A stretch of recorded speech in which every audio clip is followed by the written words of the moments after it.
Hey, time now for our first one-on-one segment. Eric Winston spending time going one-on-one with former teammate, former Texan, and 11-year NFL veteran linebacker Danny Clark. As we get the blocking sleds in place for this one-on-one, let's take a look at a video of Danny's environmentally friendly way of getting around town. I'm hanging out with Danny Clark of the New York Giants in his smart car. Danny, I think a lot of fans and people in general would be surprised to know that you have a smart car. Well, it's a good thing. I did this for a number of different reasons. I've driven all the big Escalades and you know, the large SUVs and taken a ton of gas. So being I'm the only player on my team that live in the city, New York City, of course, I think this was the greatest thing. And I'm going green a little bit. I've adopted a new name, the Green Giant, and I love it. No one's really too surprised on your team, or do the guys give you a hard time? Well, you know, they all kind of digested that, you know, I'm not going to do the norm. I'm going to think outside the box a little bit and go off the beaten path. So needless to say, they don't give me a hard time. I've got a couple threats about picking my car up and putting it in the back of somebody's pickup. And, you know, but again, I've started off driving a small car in college and high school, so this is no different. This is not a big deal for me. I enjoy it, and it fits perfectly, you know, and it works for me. Parking is not an issue here in New York, even though, you know, understand, like, it's hard to get parking in the city. So to have a small car, I can fit pretty much anywhere and jump in and out and get to where I need to be. Tell me about some of the goodies you added and how you put your own little Danny Clark touch. I did put my touch on it. First of all, I got a convertible, the Cabriolet for two. Lorenzo wheels, 17-inch, by the way, low-profile tires. I did a sports suspension on it, so I can tear it up a little bit on the highway. You must get a lot of attention with this. You get a lot of attention, and the funny thing is I whip in and out of traffic. I cut a lot of people off. They probably don't like me at all, but, you know, more importantly, I'm able to get through some small creases, coming through in and out of the tunnel, you know, coming in and out of Jersey. So I think that, you know, when people get mad and want to curse at my car and a 6'3" guy stands out, it kind of catches everybody by surprise. Clark, thanks for being here. Thanks for coming by, and thanks for being a part of one-on-one here. No, this is cool, man. I'm excited. This is glad to be here. So let's start from the beginning. Chicago, Illinois. You born and raised there, right? Yep, suburban Chicago, Country Club Hills. There you go. So did you like, you know, growing up in Chicago? We have so many teammates, and I think about throughout the league. Ton of them. So many guys in you draw an hour radius outside of. Outside of Chicago, you've got a lot of NFLers. Think about just two guys on our offense. In the Texans, you got Walter, and then you have OD from both Chicago, Schaumburg both and Naperville area. Yeah, yep. and my mom lives in that same neighborhood. So. Now, do you like Chicago? Did you always want to play for the Bears growing up and everything? Or actually, when you got to college and wanted to get back and want to play for the Bears? Yeah, man, I was a huge Bears fan growing up. Of course, they won a championship. We had the Super Bowl Shuffle. You had Richard Dent and you know, Mike Singletary, Walter Payton Sweetness, and Jim McMahon. So we had all these guys were my heroes essentially growing up. But you know, I went to the University of Illinois. I stayed in state, and I played for the biggest school in the state. And then, you know, that was always a dream to play for the Bears, but it just didn't happen. Now, how was that? You know, you grow up in Illinois, and I know, like in Texas, I didn't choose to go to University of Texas. I went to Miami. But a lot of guys, they grow up in Texas, they want to go to the University of Texas or University of Texas A&M. Yeah. Obviously, University of Illinois is a big deal. You go there. What was that experience like for you? It was tough. You know, I really wanted to go to Michigan. So, you know, I was going to Michigan all the way. Don't tell everybody that. I know. It was bad. But I got called the wrong name. Gary Moeller called me Ben Clark in my recruitment letter. So I knew that probably wasn't the best place for me. So I said, I'm going to stay in my state and make it, you know, I'm going to go continue the Illinois tradition. Now, we had the #2 defense in the country, but I was a quarterback. So I felt like I'll be able to play quarterback at Illinois. And, again, that got changed a little bit. So you went there as a quarterback. Yeah. You know, Owen Daniels went to Wisconsin as a quarterback as well. Yeah. Now, how fast did you move positions?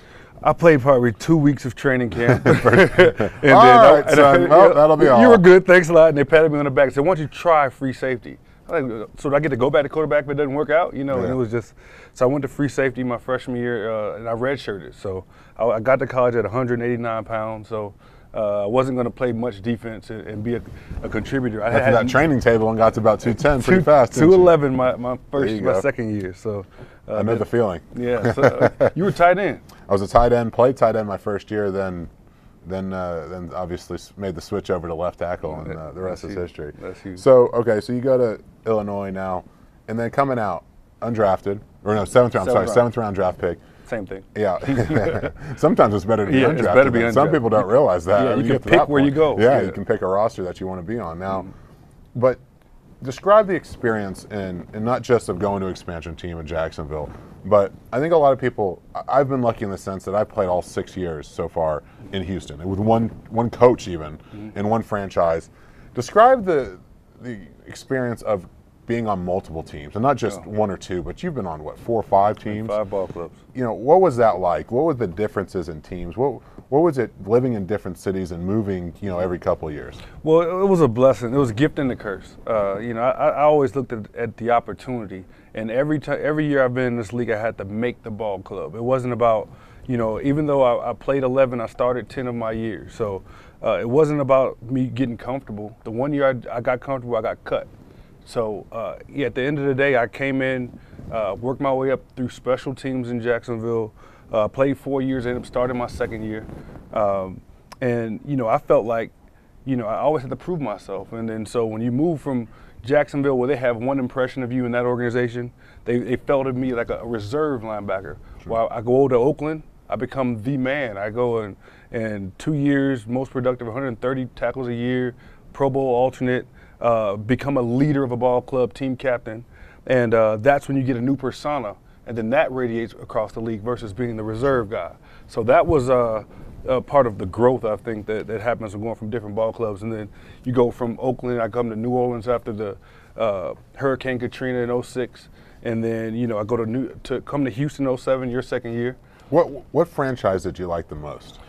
Oh, that's tough. My 3 favorites is definitely the New York Giants, New Orleans Saints, and of course the Houston Texans. What sets those franchises apart than the other ones? I mean, was it facilities? Was it coaches? Was it, when you're because I always ask guys, I'm always, what's it like there? What goes on there? When did you get out? How much were you in pads? What were the coaches like? Things like that. What made the differences in your mind for you? All those things were factors, but more important, I think New York City was great because I got to reunite with the coach that drafted me, Tom Coughlin. And in New York City is probably the best thing on the planet. If you can so much energy, right? If you can handle it. So much energy. Yeah, because some guys like, I don't like New York, I'll only go visit. But I actually lived in the city, and I ate lunch out there as far as doing the television circuit, radio circuit, and I felt like it's a land of opportunity. But again, you go across the river over to the Meadowlands Stadium, and the ownership, the Maras. And the Tissues, they look at everyone the same. It was like a family concept.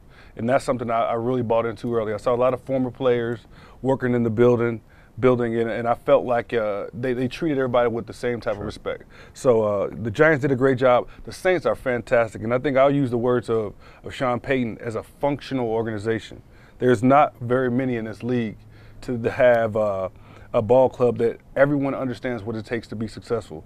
And luckily I played for 2 ball clubs that won championships. And I wanted to be a part of bringing that to a place that didn't. And I didn't get to win a championship while I played, but I got to experience all the fruits from it. So I don't mind at all. So now we're at the end of your career. Obviously, you've decided to kind of move on. What's next for you? I'm going to do a ton of things, man. I've been truly blessed to secure some fantastic relationships throughout my 11-year career. And, I have a music production company in Chicago, Family Biz Entertainment, at Family Biz ENT at Twitter. So take a peek at those guys. But I have a music production company, 10-man roster, 4 producers around the country. And now we have another 5. We got 5 artists now, pretty much signed to Family Biz Entertainment. So essentially, we're searching after the big names in the R&B circuit, the hip hop circuit, and then also pop music. And essentially, we plan to score movies, and I think that's our objective as a company is to actually score movies. We actually landed a big deal on a video game coming up soon. So that's our first step into the industry, so to speak. But we're going to be multifaceted, a lot of different sounds, and we'll bring a product that people just can't turn away. There it is. Now, I always ask everyone else this, and this is always the last question I always ask. Where do you see yourself in 5 years? In 5 years, I would like to see myself, first of all, I'll be based here. I'm just recently married. Excited, yeah, married, living in Houston, of course. But I'll have a couple companies running. I'll be doing television and radio, running these parallel at the same time, of course, and really enjoying my family. I think being in this league is great, but I've traveled so much and lived across the country that I didn't get to do the family thing on a day-to-day basis, and that's what I want to base my strategies on is raising the family. Buddy, sounds busy. Absolutely. All right, here's Danny Clark as we come out of here from the first game back at the Superdome in 2006 with the big block punt.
Crazy.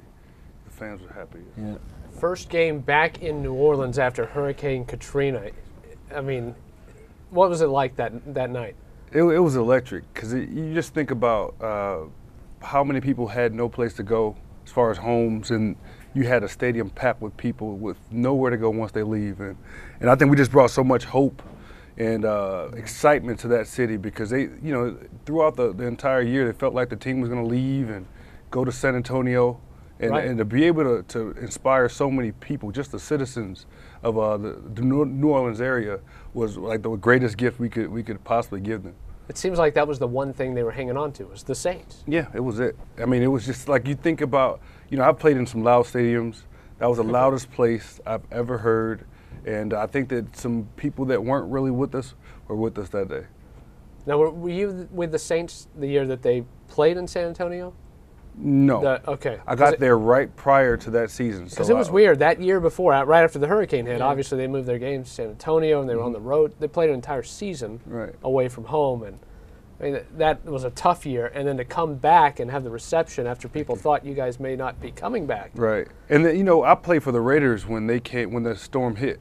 So they were in a preseason game August 29th in Oakland. They were visiting us. They had to bring their whole families out. And that just changed the landscape of that city forever, I think. But it said a lot about the people. The people were resilient, and they came out and supported no matter what.